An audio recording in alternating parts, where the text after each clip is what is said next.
Good morning, fifth grade. This is Miss Gibson coming to you with your math review packet for today. So, of course, you guys should have math review Monday, June 8th out in front of you. You guys should have scratch piece of paper, pencil, and eraser, and of course, any notes that will help guide you to make sure that you are doing the work correctly. Go ahead and get those materials out. All right. Now, go. You guys are now going to pause the video and get started on your math review packet, and then come back for the solution strategies.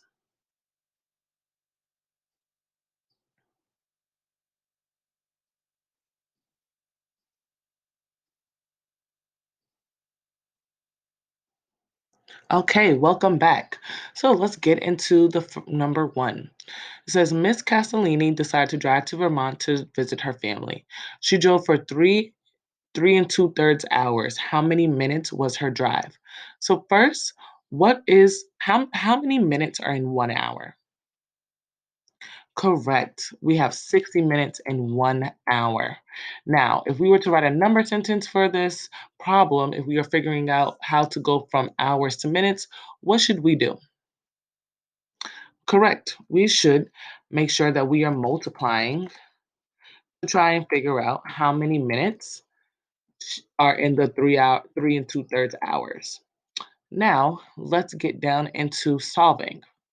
What I did to solve, let me just zoom in a bit here.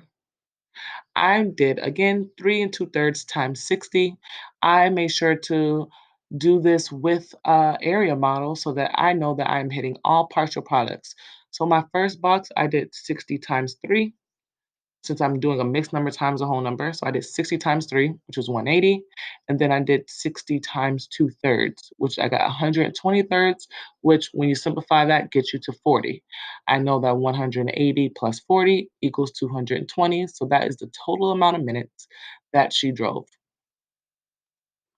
Okay.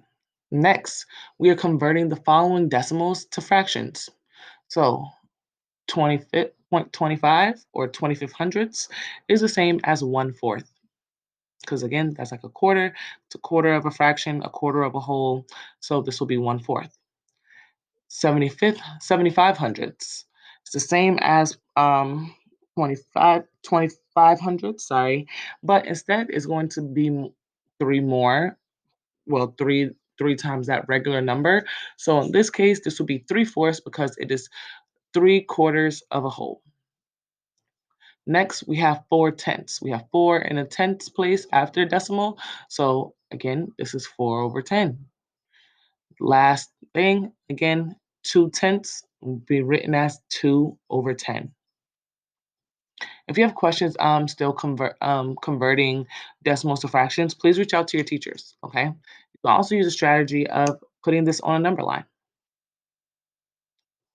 Next, we said Miss Frizzle checked her baking supplies and she had 1/4 of a bag of chocolate chips. If she needed to stretch it out to make 4 batches of cookies, what fraction of the chocolate chip bag could she use in each recipe? So realize we are starting off with a fourth of a bag. We are then going to do what with it next? Correct. We are splitting that 1/4 of the bag up, meaning that we are doing division. So we are doing 1/4 divided by 4 here. When you are doing your work, I drew a visual just so you guys can understand what's going on. So here I have 1/4. I made sure to put my 1/4 here. Then, since I have 1/4 divided by 4, I split my 1/4 into fourths. And I just did the rest just so I can get my new denominator. Then I know that I'm taking one of these 1/4s that I already split up, and that's what I should be putting into my new batch, which is 1/16. The reason why it's 1/16, again, is because I had to split my 1/4 into fours because I had to divide it by 4. And then I made sure to do each 1/4 of the whole bag just like that. So I knew my new unit.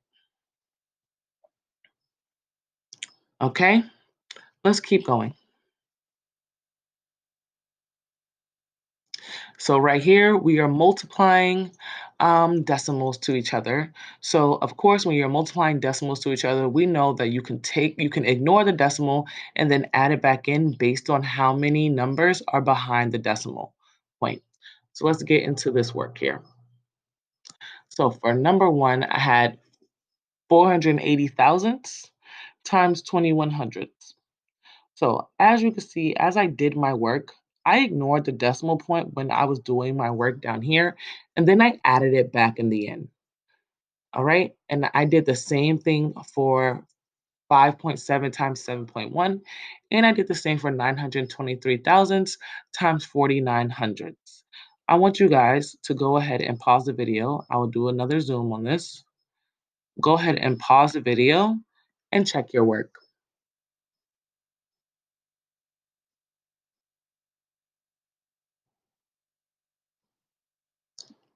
Awesome. So, you guys should have made sure that you were checking your work, checking the steps, realizing that I also ignored the zero because why would I need to do this line if zero times anything would be zero? So it would just be a row of zeros.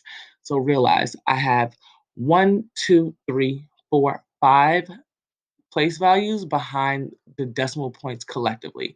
So I knew that in my answer, I needed to have five place values behind the decimal point.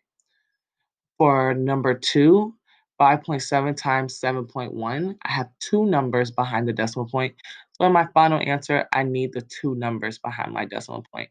And then the same for the third one. It was 5 numbers behind the decimal point collectively, so I needed 5 numbers behind my decimal point here too.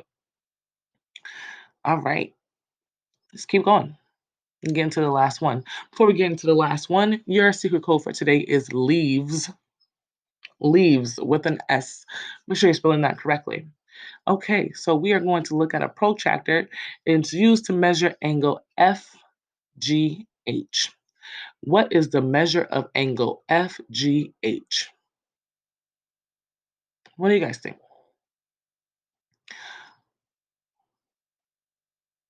Correct. This is 135.